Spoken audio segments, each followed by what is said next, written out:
Noon. It is 20 minutes before 5 o'clock on May 26, 2021. I am making a follow-up report to a video that I posted last year that discusses my concerns about an operation identified as the Army Futures Command. I use the word operation for a specific reason.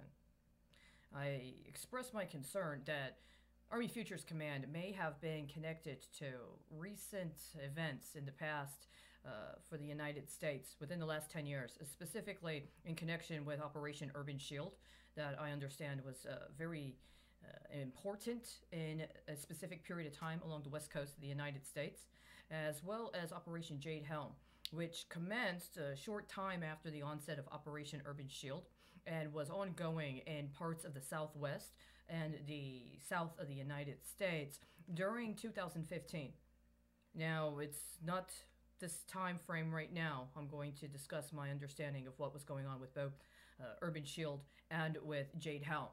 But what I did express as a concern was that part of the processes whereby the United States military, or under the guise of national security, there were alterations to what were understood to be the civil jurisdictional authorities associated with law enforcement efforts, including law enforcement efforts that may require intercession by the federal law enforcement, or perhaps even some sort of activation of the National Guard.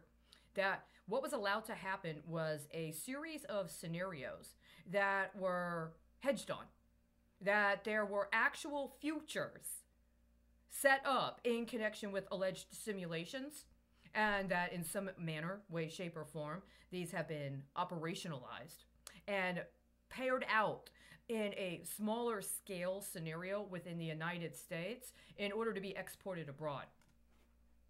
And part of that has been about aiding and abetting illegal and even criminal activity in connection with the performance of civic or civil administration, including by local law enforcement, but also other people within various municipalities, with an understanding that they would have some sort of national security protection to play as if they are the central counterparty in some sort of operationalization of a national security related matter.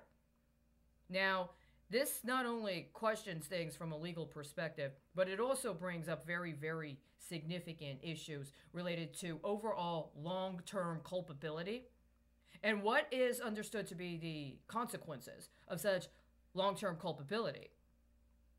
I went to the library today. I had made an appointment yesterday with an intention to do something. What I noticed yesterday when I was at the library is that there are three things that are incredibly noticeable at this time. During the time frame wherein the public library was closed down, and since the beginning of COVID-19, the public library downtown has been closed since, I believe, 10 days after the official public announcement, and only recently announced that it was opening on May 4th of this year. During that time, the library itself was closed, but I understand it had full staff, and that the staff was still getting compensated and was doing activities in regards to the library. One could call, schedule a book that was available through the card catalog system and check it out. But none of the reference materials in the library are available. Now, you understand the Dallas Public Library is a repository of government documents.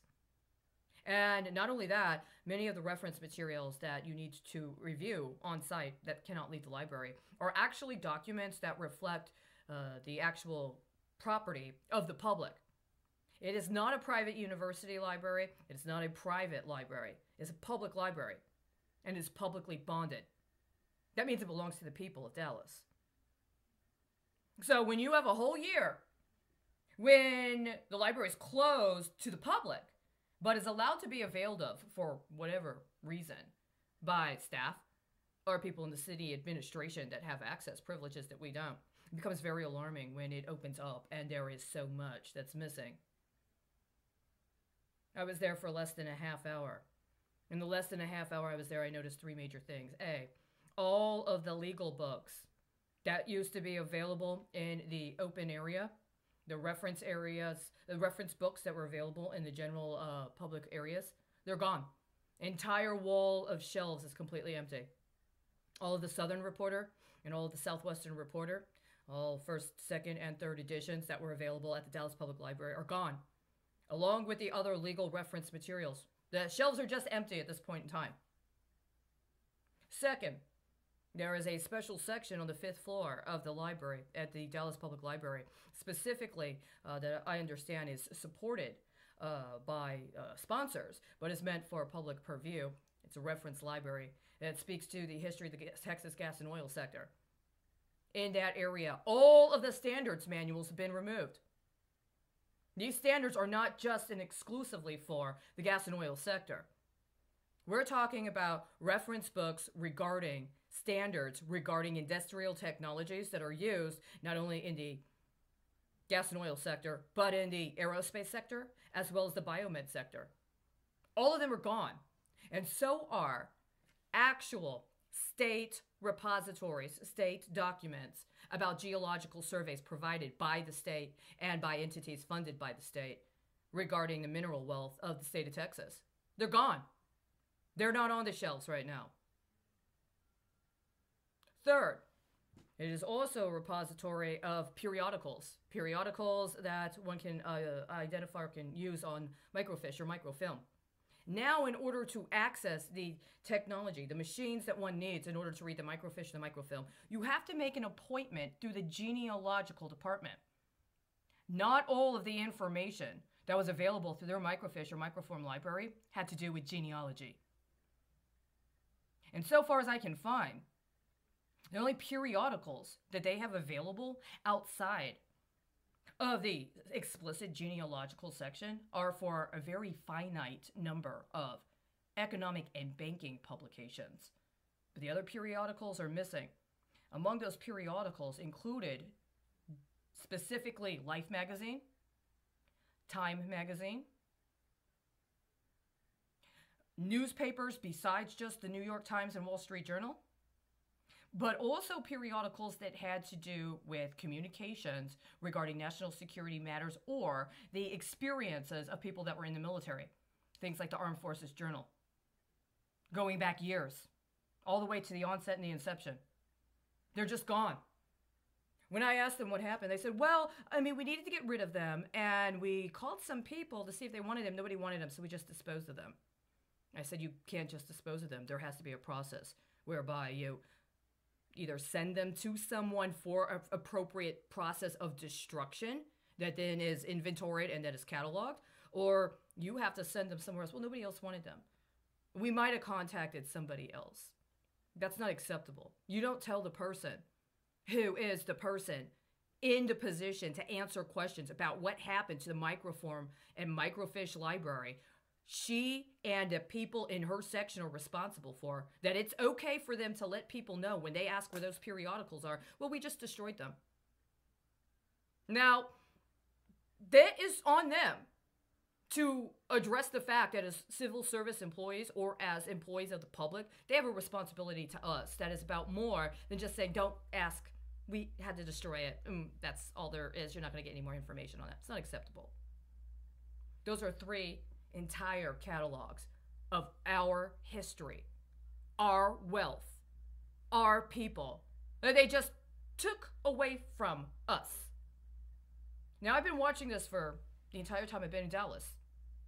That periodically what will happen is the public library will just take reference materials out of circulation for the public. And if you hadn't browsed the shelves yourself, you may not even know it exists.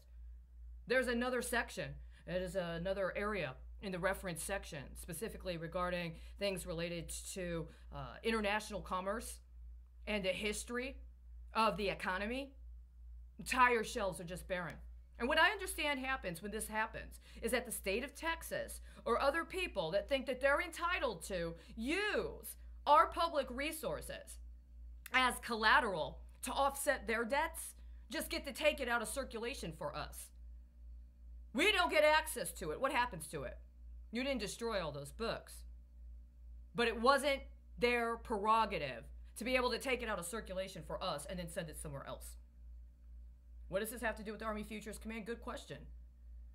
The Army Futures Command has its office that it shares with the Texas Workforce Solutions, less than 5 blocks away from that specific very library.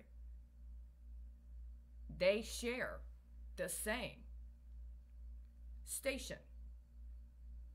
Today, would be less than 72 hours after I informed the Army Futures Command that they were going to have to provide evidence within 10 days. I'm letting you know, you are going to need to personally, literally, provide the evidence that was subpoenaed earlier by the end of 10 days. This does not count. You don't get to run a scenario where you're setting up that you intend to blame on someone somewhere else. This is not only bond fraud involving municipal bonds, but it's also fraud involving the insurance on the municipal bonds. Do you understand the implications? I think actually you do. Now, my understanding is that the Texas Veterans Commission, again, is another commission under the direct authority of the alleged governor of Texas, but actually under the authority of the governor of Texas. The Texas Veterans Commission is under the authority of the governor of Texas. If you are being required to engage in illegal activity, or if you are being required to cooperate with a domestic terrorist organization that is under federal authority and are abusing your relationship or some alleged cover by the governor of Texas or the Texas legislature under the authority of the governor of Texas to undermine the federal government, including in efforts to defraud it in connection with municipal bonds and insurance on municipal bonds, you are defrauding the people of your own country and your own state. And given the gravity of the charges with which this specific crime is connected, we are talking about very, very serious offenses.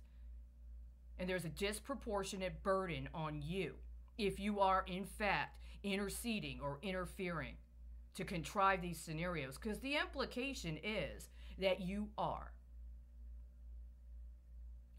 It is not authorized. It is 4:50 p.m. on May 26, 2021, Dallas, Texas. My name is Charity Colleen Krause. charity.colleen.krause@outlook.com. You're not authorized to spy on my electronic communications, but you have already been informed. Under the Code of Military Justice for the state of Texas, there is a specific manner in which correspondence or communications with the adjutant general and or other necessary individuals is to be conducted. You already know this. You've known this since 2017, and you knew this before the state of Texas intentionally changed the laws to cover up for the contrivance you had co-conspired with during 2017 and 2018. These are very, very serious matters. It really behooves you to get your relationship correct and to start acting with the responsibility you took on and that you claim you're qualified to maintain.